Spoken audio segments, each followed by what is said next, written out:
Well, good morning, good afternoon, and good evening from wherever you're joining us from. My name is Edith Kimani. I'm joining you from Nairobi, Kenya, and I'm a journalist with Germany's international broadcaster, DW. And I will be taking you through this program. And on behalf of FNF and CARE, I'd like to extend a very warm welcome to you all. Thank you for making the time to be with us here today. Now, CARE International publishes an annual report on the top 10 most underreported humanitarian crises. And this has been done for the last 5 years. The report usually analyzes those humanitarian crises that receive the least media attention each year. And today we'll be focusing on the world's forgotten crisis in the Central African Republic.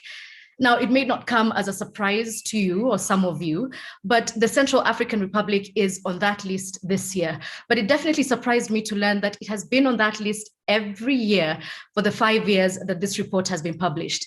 Unfortunately, CAR remains in the throes of one of the deepest, most damaging humanitarian crises in the world. And I will shortly introduce our esteemed panel today who will tell us about the current situation in that country, as well as try to at least answer the question, why do some crises make headlines whilst others do not? You'll get an opportunity to ask questions as well. So please use the Q&A function on Zoom, and I'll definitely be sharing some of those questions with our panelists. And it's now my absolute pleasure to invite our guests and to introduce them, beginning with Rosaria Bruno, who is the Deputy Head of Office, United Nations Office for the Coordination of Humanitarian Affairs, or OCHA. We're also joined by Dr. Tim Glavion, who is Central African expert really, and research fellow at the Giga Institute for Africa Studies in Hamburg. And we're also joined by Ms. Higet Sikbe, who is an assistant country director program CARE in Chad. So I'll now hand you over to Dr. Glavion, who will open the remarks for us, set the scene, and then we'll come back with the discussion. Over to you, Tim.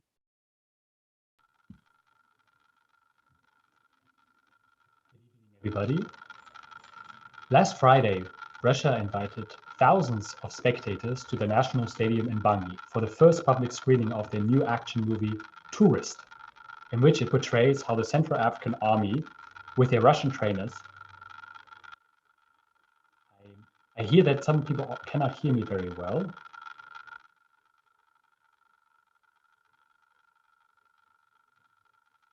Is it better now? Can people hear me? Slightly better. I think it would be beneficial for all of us if you could just go through that one more time. Okay.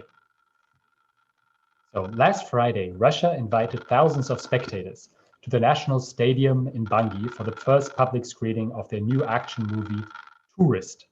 In this movie, they portray how the Central African Army, together with their Russian trainers, defeated the rebel groups in the country. Thus I ask, is peace returning to the Central African Republic, and what can outside actors do to help? Let us look at the long-term trends that underline politics in the Central African Republic. Together with my colleague Lotje de Vries, we discussed 3 deep-seated patterns of governance that shape politics in the Central African Republic over many decades already. The first is the outsourcing of governance to international actors. The second, the neglect of the peripheries, which in the Central African Republic is often said that the country ends at kilometer stone 12, meaning governmental actors and international actors often just focus on the capital and nothing that goes beyond 12 kilometers from it. And third, pluralized violence. Lately, the discussion has been almost singularly on the discussion of pluralist violence. Some background on this matter. The country has known recurrent coups for decades now, since its independence. In 2003, Bozizé toppled the government with the help of Chadian mercenaries. In 2013, Bozizé was toppled by a rebel alliance called the Seleka, which is a Sango word for alliance. This alliance of rebel groups included some of the same mercenaries that had brought Bozizé to power 10 years earlier, plus other mercenaries from Chad and Sudan. By 2014, loose local groups called the Anti-Balaka resisted the Seleka, but also committed abuses against the local population. The Silica disintegrated into multiple armed groups that continue to be present in the country till this day. Then there was a transition from 2014 to 2016, at the end of which Touadéra was elected president of the country. And in 2020, he was re-elected president of the Central African Republic.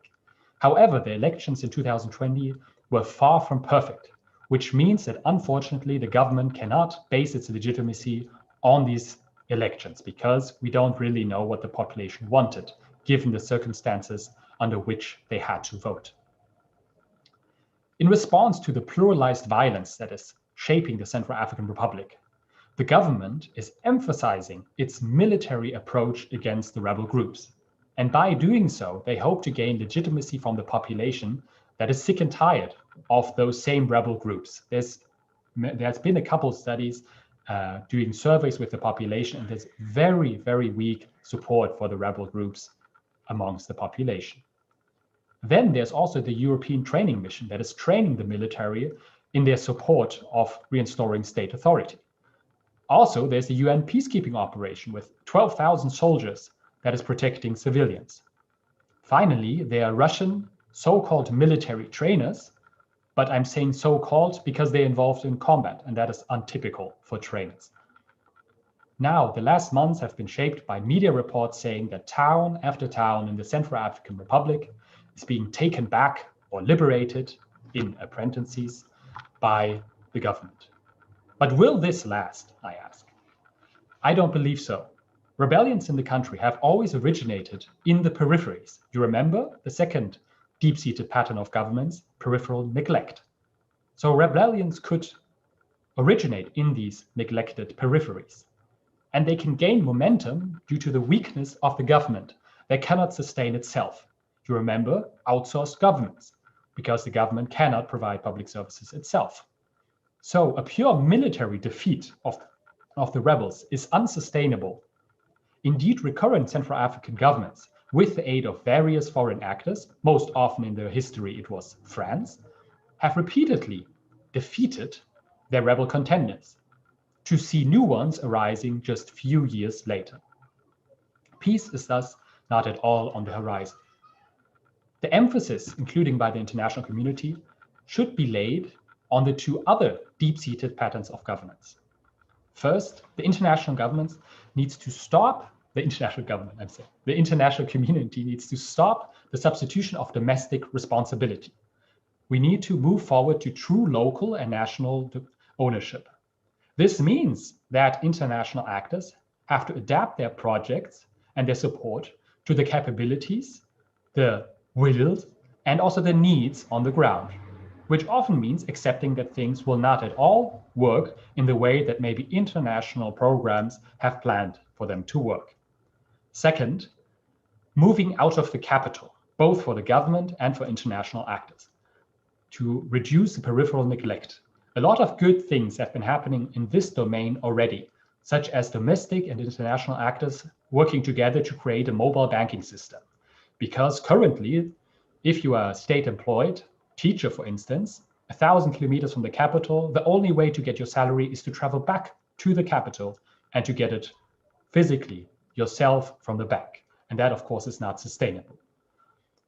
Thus, there will be no military solution to the conflict in the Central African Republic. Of course, the pluralized violence is one of the problems in the country, and we need to find sustainable solutions in which people can feel secure. However, military solutions will not work unless the two other deep-seated patterns of governance, namely peripheral neglect and outsourcing of governance, are taken back. Thank you very much. Thank you very much, Tim, for that very lovely and informative presentation. And it's actually off the back of that that I want to continue with Rosaria, because you are actually in the Central African Republic at the moment. You know, listening to these numbers, statistic data, sometimes it can get lost on us. What is the current situation, the humanitarian situation, based on your experience? Thank you, Edith, and also to Tim for some thought-provoking opening remark. And I think Tim referred to it a little bit. 2021 and last year have been years like no other for affected civilians in Central Africa. As humanitarian actors, and our office coordinate the response, the humanitarian response, we have undertaken and talked to affected people countrywide. We are the one, and usually the one that are in remote, isolated, enclaved area. It's true, the government presence in terms of services is very much limited to the capital center of Bangui. Although some progress has been done with some local administration. We have seen the worst severity of needs in the past 5 years.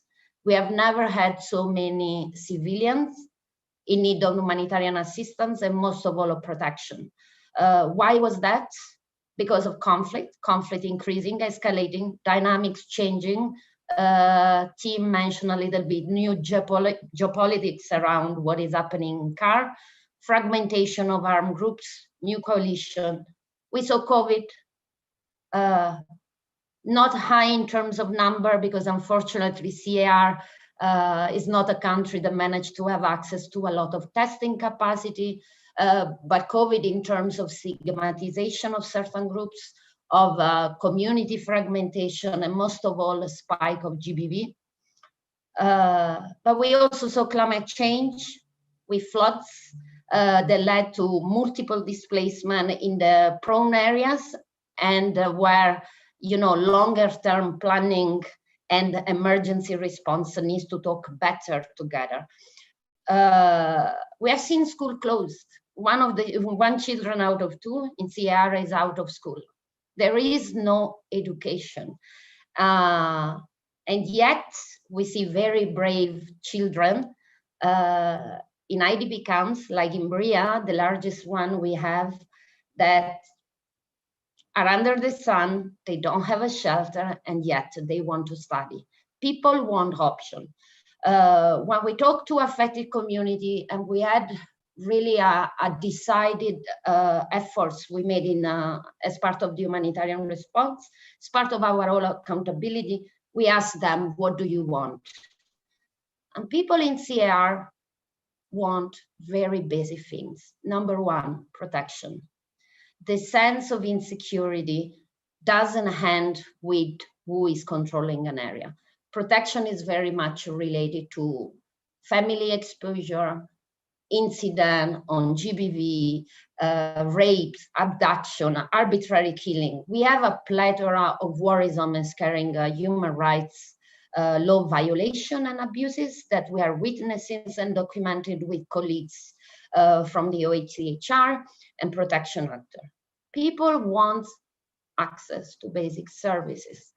And I'm gonna give a couple of figures that I think talk a lot. The year of COVID, please do wash your hands. 1 Central African out of 3 doesn't have access to clean water. 2 out of 3 don't have sanitation facility. On average, for a pregnant woman to access a decent health service, it's 2 hours walk. So it's true that Central Africa, we don't have bombing, so it's not the big headlines, but the tragedy that I witnessed personally, and I travel a lot, and the other brave 12,000 humanitarian workers that have boots on the ground. We have around 200 INGOs and national NGOs working on the humanitarian response. We see the misery, we see the suffering. We see people really asking for very simple things. This year we are worried, and we are extremely worried because unfortunately we are taking step backs on food security. And this has been due to the conflicts. We saw armed groups arbitrarily cutting off key supply routes in Central Africa from Cameroon. Central Africa is a country that imports a lot and is a landlocked country, so it's very difficult to operate. We saw market prices skyrocketing. We have seen a loss of purchasing power. So right now, in a country that was already the second last in the poverty line, where 80% of the population is unemployed, where youth have very little option of what to do if not enrolling in armed groups, where there is no career path, we see actually that people are making difficult choices on food and on how they cope with food. And that has led this year, in the last 6 months, to the worst food insecurity we have seen. The latest assessment issued last month show a step increase in what we call in our jargon, people in a severe food insecurity. We have around 700,000 people. Now they are just at the brink of famine. So what we need to do is basically to continue sustain operation, prevent, but we can do only if there are conditions that allow us to operate. And that is my last point before broadening the discussion. CAR, as you said, Edith, unfortunately in the past 5 years is always in the top 5 forgotten crises from a media point of view, but is also always in the top 3, and this year we are top 1, and last year too, in terms of attacks against humanitarian workers. So just to give you a sense, in the first 4 months of the year, a humanitarian worker, their premises, their facility have been attacked over 200 times. Every day, we are subject to looting, threats, intimidation. Most of the time is opportunistic, but that creates problem, that creates challenges in the terms on how do we build acceptance, on the neutrality that in shifting conflict lines, we need to continue have with interlocutor the exchange, but also as an implication of our ability to remain as close as possible to the population. So we need to be creative, and we work a lot on access negotiation from a humanitarian point of view to keep our neutrality for the response. I don't think that we can simplify us to ourselves. Is it now good that some towns are getting liberated, and what do we expect after? In the sense that if we look at what the civilians need, want, hope, and of course, is that right now there should be a path for a peaceful solution. And so if we look at what would mean having a sustainable solution, peaceful solution in the CAR that has been stricken by rounds of terrible conflicts, as Tim mentioned, yes, it's about inclusive political dialogue, but most of all, it's about protection dividends for the affected citizens. And what are these protection dividends? People need to feel secure. 90% of the population in CAR that we have interviewed countrywide fears for their safety, of their own family, and most of all, of young girls and women. It's about development and about development response to kick off, but also it's about accountability. Impunity is largely widespread. And so we, as humanitarians, we try to stick and to bridge and create bridges and avoid that the population falls more and more into an abyss that we are seeing from a humanitarian point of view. But then we also need other actors and the political actors, the international community, to also be bolder in terms of making sure that all interlocutor, because it's important that we talk to all interlocutor, set the tone for winning the peace and not for winning a war. Winning a war has no results. Maybe over to you, Edith.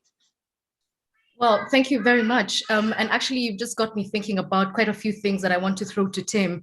We're talking about half of the country potentially needing humanitarian assistance this year and protection, as Rosaria said. And yet in 2019, there was a lot of hope when a peace deal was signed. Can you tell us what happened between then and now, and what the implication of that election had in exacerbating the humanitarian conditions? I'm not sure there was a lot of hope after 2019. There might have been on the international arena, but on the ground, people were mostly realistic. I did a large study in 2019 in multiple areas, and people did not expect this to change a lot. What we have to understand with the Central African Republic is that it will not be solved by a deal between armed leaders and the government. This has been tried multiple times in the history of the Central African Republic, but every time an armed group leader is co-opted into the government so as to appease his rebel movement, this leader just loses all control over his elements. So there is no advantage in co-opting a rebel leader into the government, but a huge disadvantage because now often very corrupt and very incapable person is the minister of an important portfolio. So co-optation of rebel leaders has never worked in the Central African Republic, and it's been tried often. The second thing is DDR has never worked in the Central African Republic because it has just created cycles of people returning to armed groups because they believe, and often falsely so, that they can get a lucrative package when they demobilize.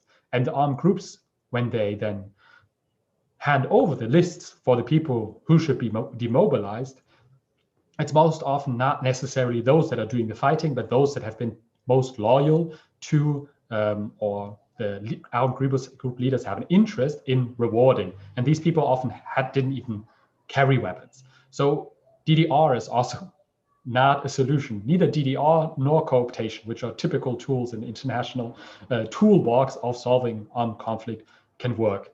And here's where I have to maybe also criticize a little bit the international community is we use all these indicators where the Central African Republic is always the last or the worst or the most poor or the most terrible.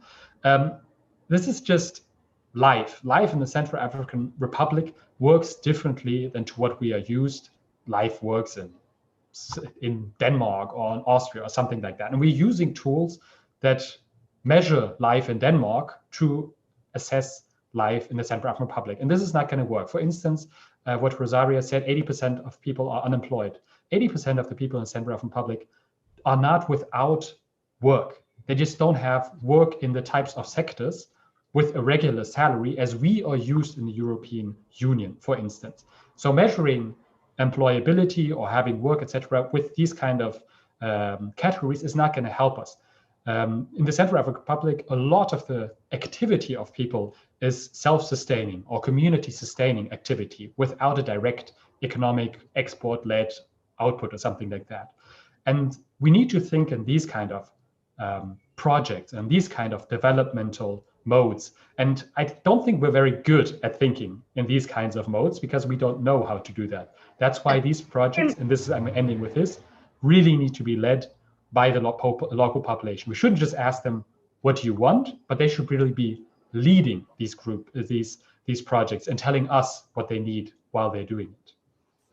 Okay, I just want to push back with your point. If we're not supposed to use these metrics as, as employment or underemployment, as you suggested, what then should we use to measure the quality of life in a country like Central African Republic?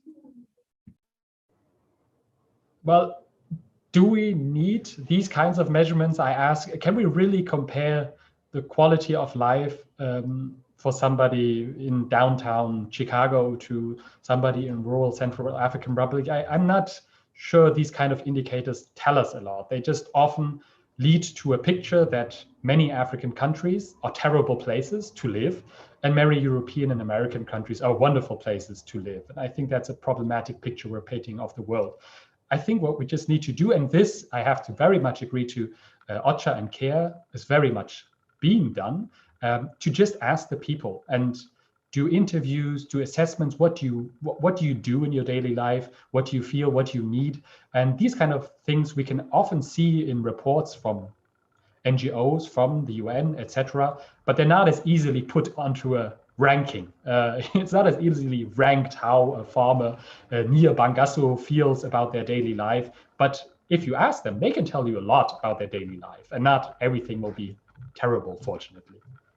Well, I definitely can agree that Africa is not all bad news. Trust me, I love living in here. But Rosario, I'd like to give you a chance to respond because you've been accused of using numbers that are not necessarily reflective of the situation on the ground. And let's not forget that Tim also suggested that international organizations are the ones which are being outsourced as the new governments, as it were. Okay, I think we need to look things in a more granular perspective. So I really like to challenge a little bit Tim. As humanitarian, we are bound to standards. The sphere standards are across countries. For us, a malnourished child is a malnourished child because he met certain type of humanitarian threshold. So yes, and I'm not talking about formal, informal employer. I'm talking about right now in Central Africa, because despite the worsening of the humanitarian situation, there have been no social protection investment, there have been no policy, there has been a government not really looking on how the population is dropping and dropping. As humanitarian, we're seeing humanitarian needs and severe humanitarian needs that we address across the globe in the very same way, skyrocketing. And as humanitarian, we are bound to use our tool. Now, the issue is what Tim was saying, and it's how, as humanitarian, we create the community ownership of our programming. We had an interesting survey. One of the first challenges with a population that has very limited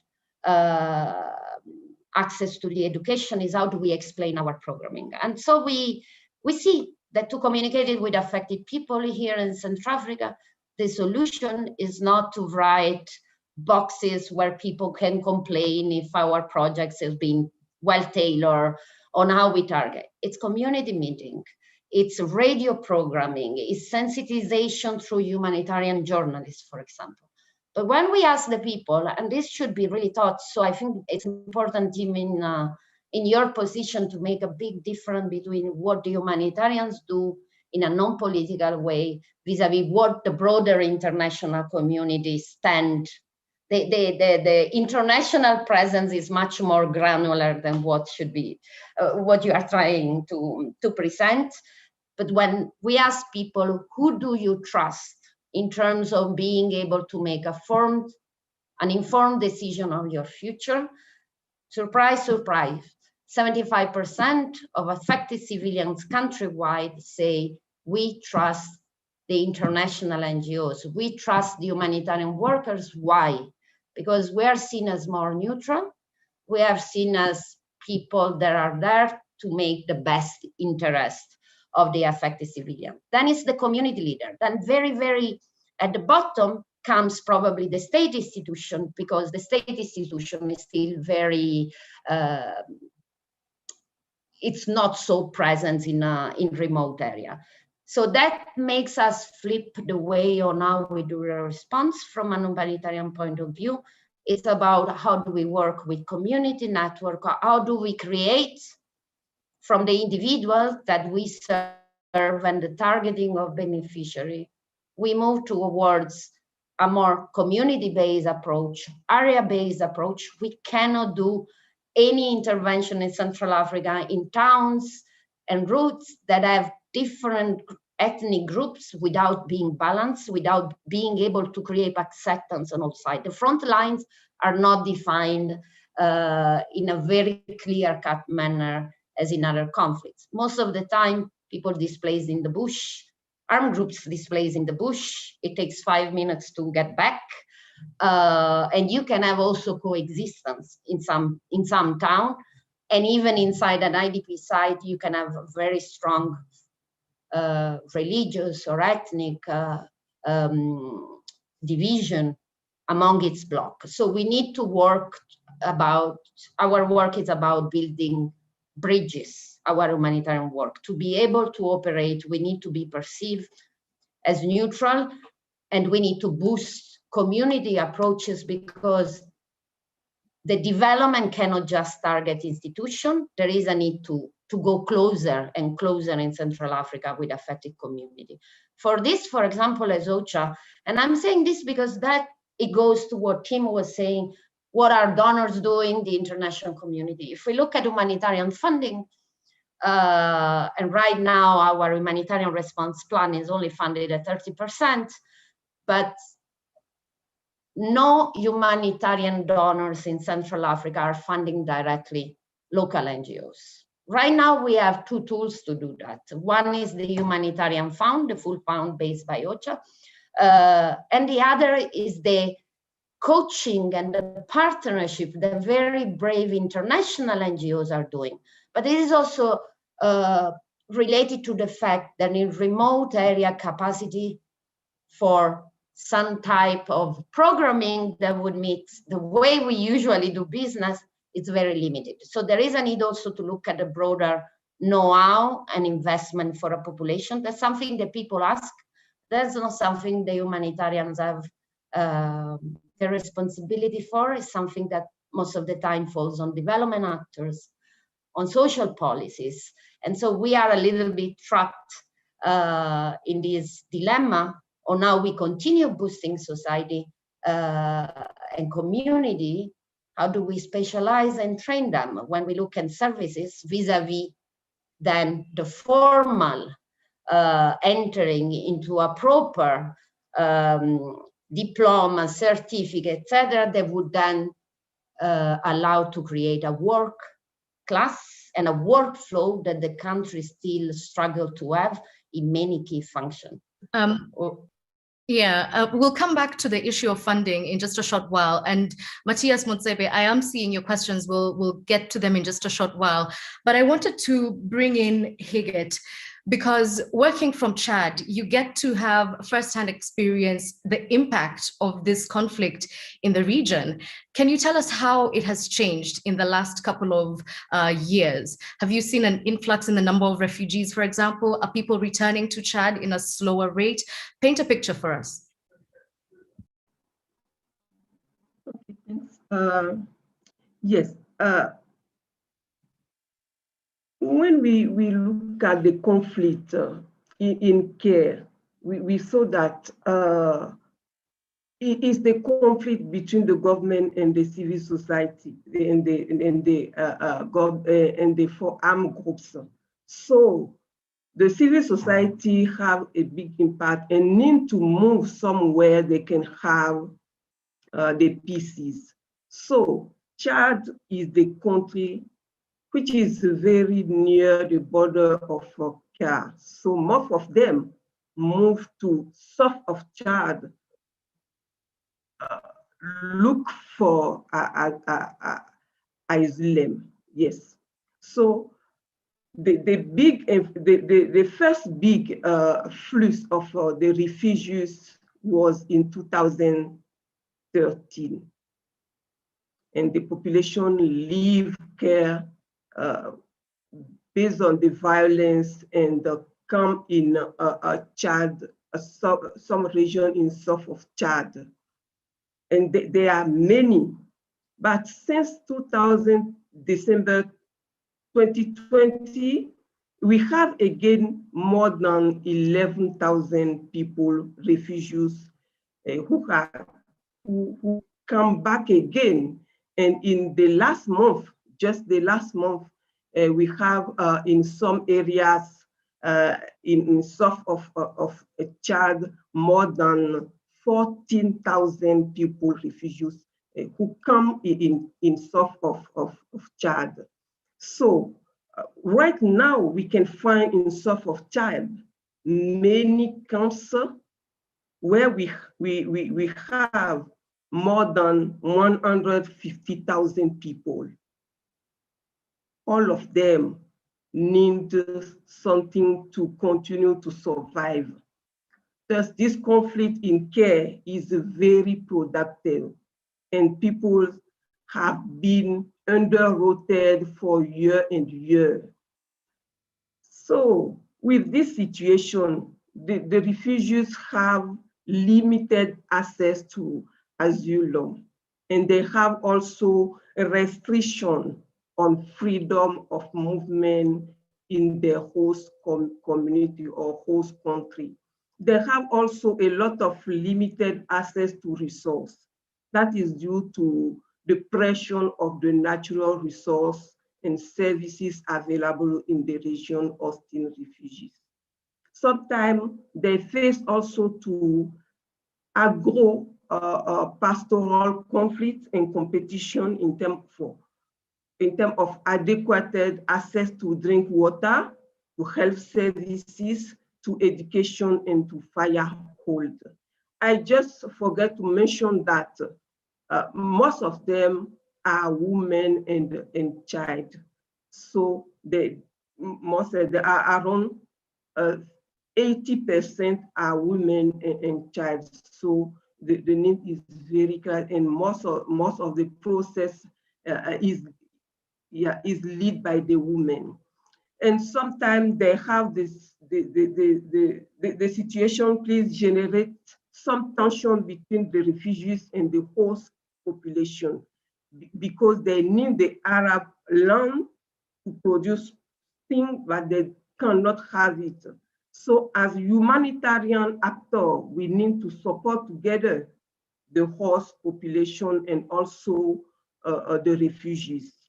And right now, despite the duration of this crisis, the Chad government has still not taken refugees into account in their national development plan, which constitutes an obstacle to their socio-economic integration.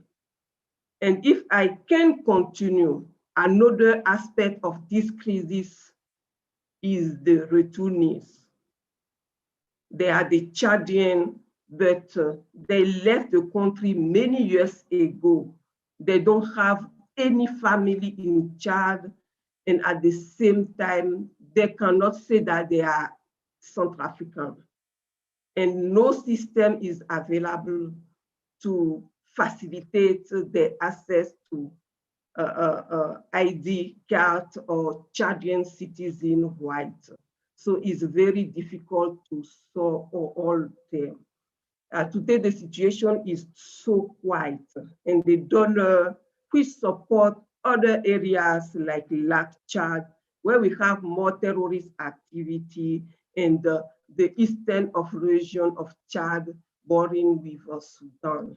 So for me, we have many challenge in terms of this crisis in another country like Chad, but sometimes we meet, we met some refugees who say that they go first in Cameroon, and after that they back because the situation is not very quiet, or they don't have the peace. They continue, yes. Some of them are very ready to move, but they don't know the way they can use to move. And some of them are also ready to stay, but we don't see what kind of system we can help them to move quickly. Yes, the government of Chad continue to support, but the needs grow day by day. So it is very difficult to manage this situation in the different countries. And today in Chad, that is very quickly the situation.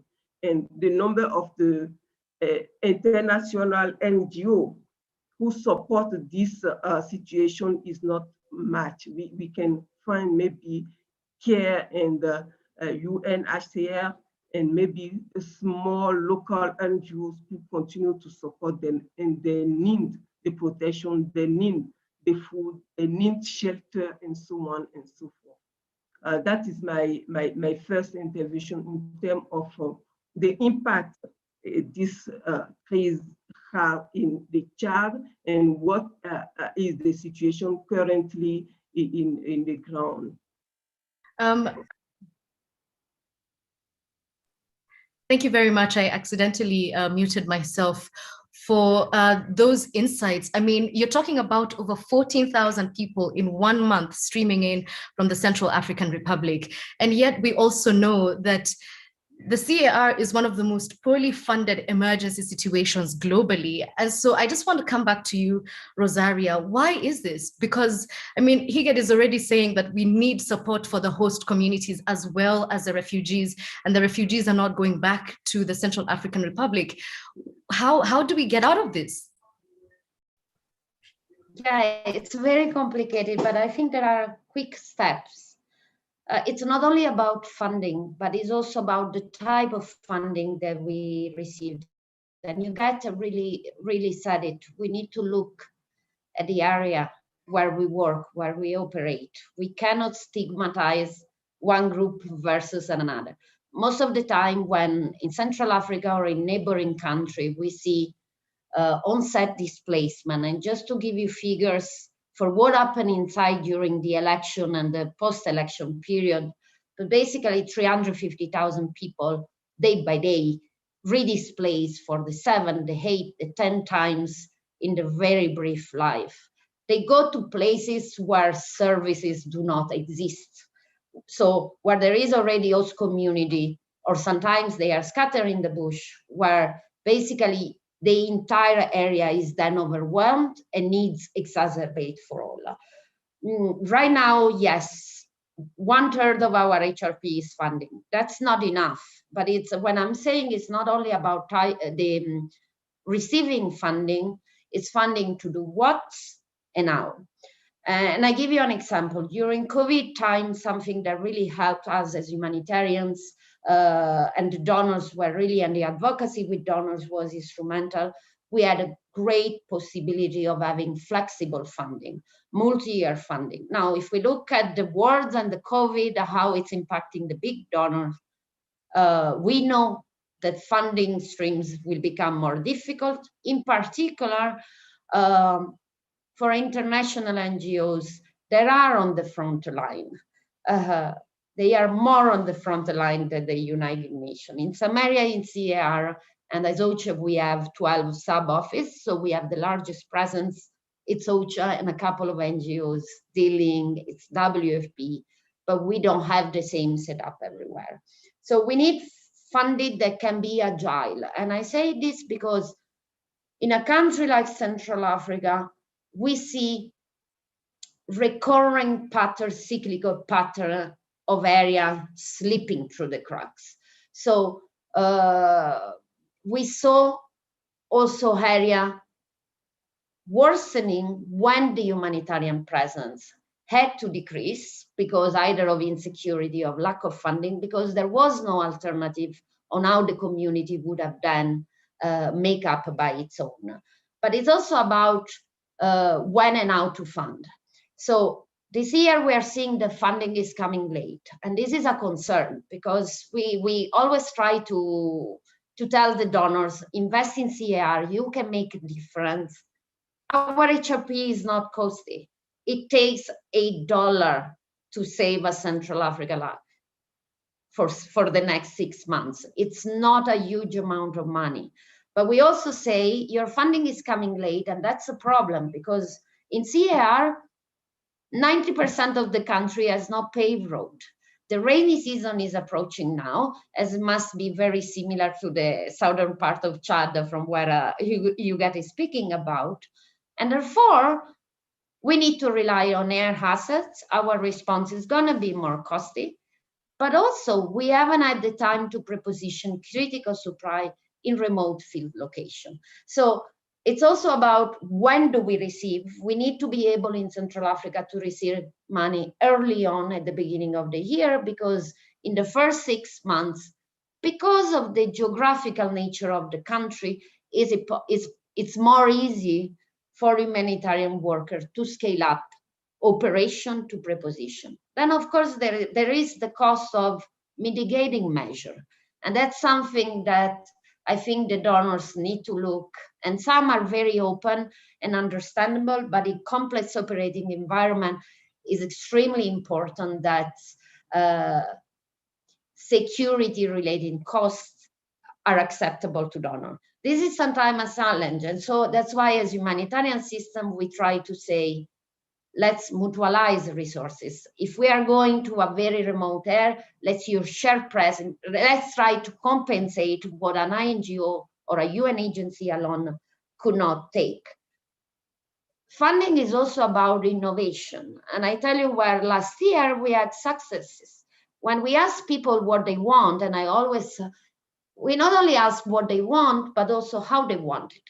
And people said, we want cash assistance because we are able to make informed decisions on how to spend our money.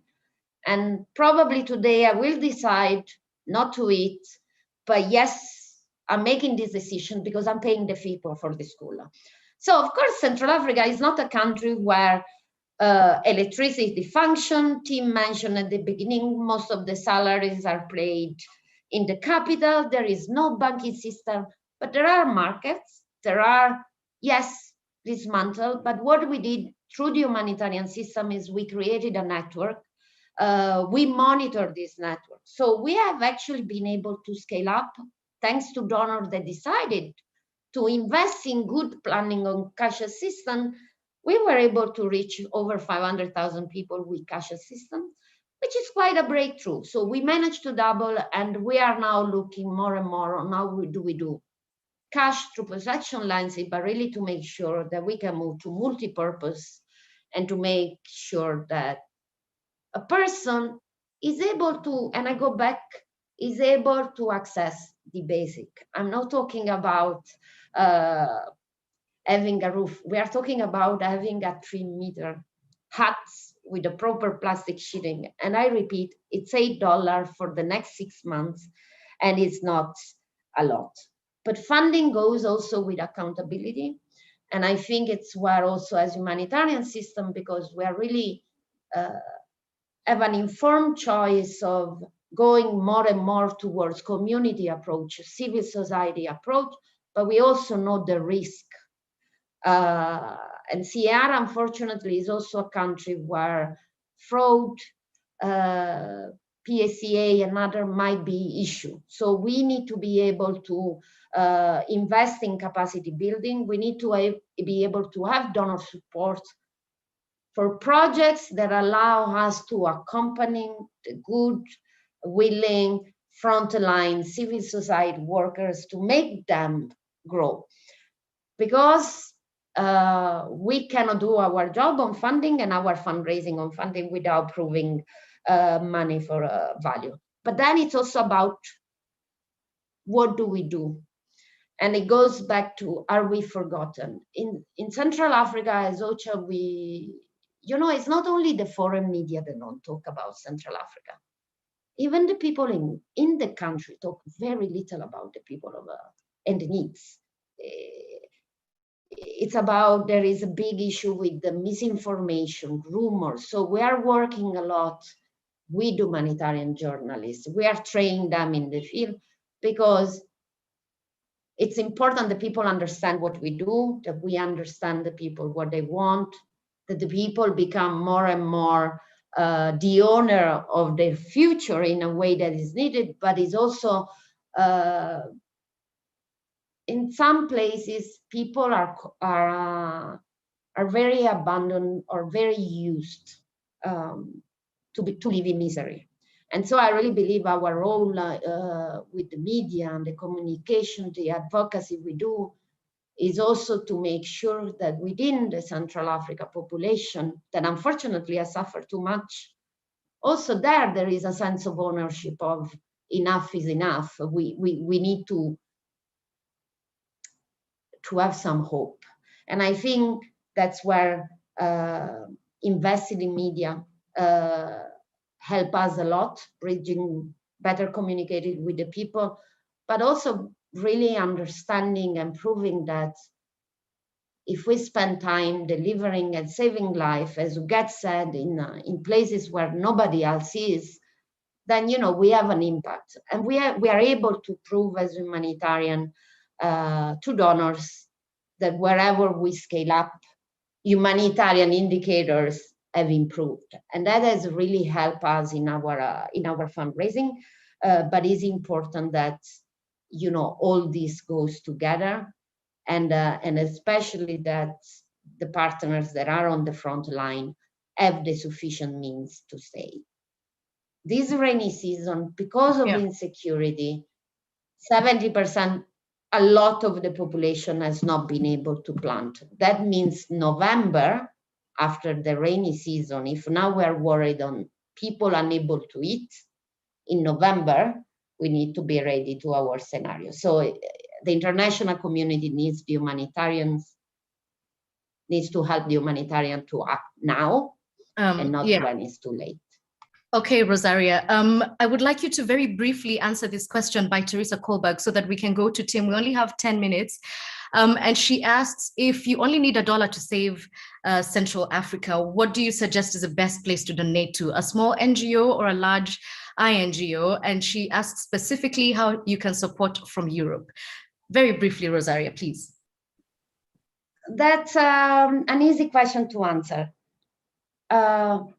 The best is to find other a strong, big international NGOs because they work with local partners and with civil network.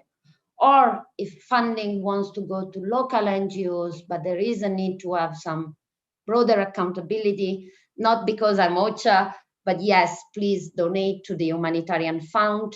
The Humanitarian Fund allows really to respond to needs as part of a coordinated strategy. As OCHA, we are always available and we do that. So I'm happy also to follow up after the web talk in providing advice, ways on how we can fundraise, guide.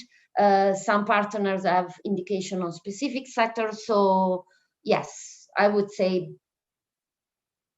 INGO, because many donors, unfortunately, starting from next year, due to the economic crisis, won't be supported as much as before, and that will have broader implications. Over. All right. Yeah, thank you very much, Teresa. I hope that clarifies the question for you.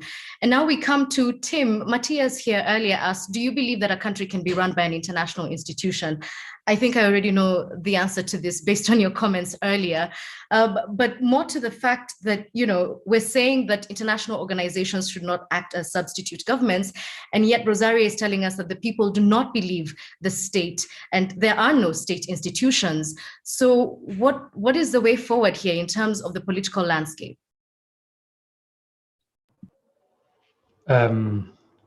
Yes. Let me say one thing very clearly that I think we need to, that has to be said. No money by any European will save any African. I'm sorry, this is the most patronizing thing that we can say. You cannot give $1 and save a Central African life. That is, I mean, what is this relationship? We're not some nice people that are saving those poor Africans. Many of these people are dying because of European colonialism and its after effects, because of dictatorships that are continuously being supported by the international community because we are afraid of refugee influxes, because of a complete world system that does not allow the Central African Republic and other countries to create their own functioning economic system. We're not saving anybody. I just want to make that clear. I want to make clear, and I understand, I know many people from OCHA, and I see them on the ground all the time. I often stay with OCHA on the ground, and they're wonderful people, and they're incredibly knowledgeable, especially the local staff that is working in the offices in Bangassou, in Pau, in Bambari, and they know a lot, and they're so much in contact with the community and everything. And yes, there's a crisis going on right now, and we need to do humanitarian crisis aid at the moment. Absolutely, I completely agree. Otherwise, yes, there will be starvation, etc.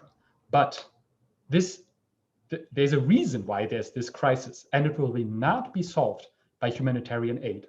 It will be solved by a political solution.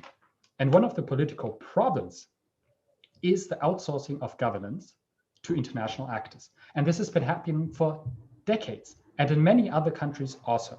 The government, as it stands at the moment, does not need to gain legitimacy through public services because people are so accustomed over decades that education, health, infrastructure is provided, even to a very minimal degree, since 2014 much more, but before much less, by the international community. So when they think of who's responsible to build a school, many people don't think of their government at first hand, but they think of the international community. The problem is the international community is not accountable to the local population. Yes, of course, a good NGO does have a lot of talk with local community leaders, etc., and involves them in the process. But in the end, no international actor will lose their job because a local person said, we don't agree with the school you built or with the investment you did.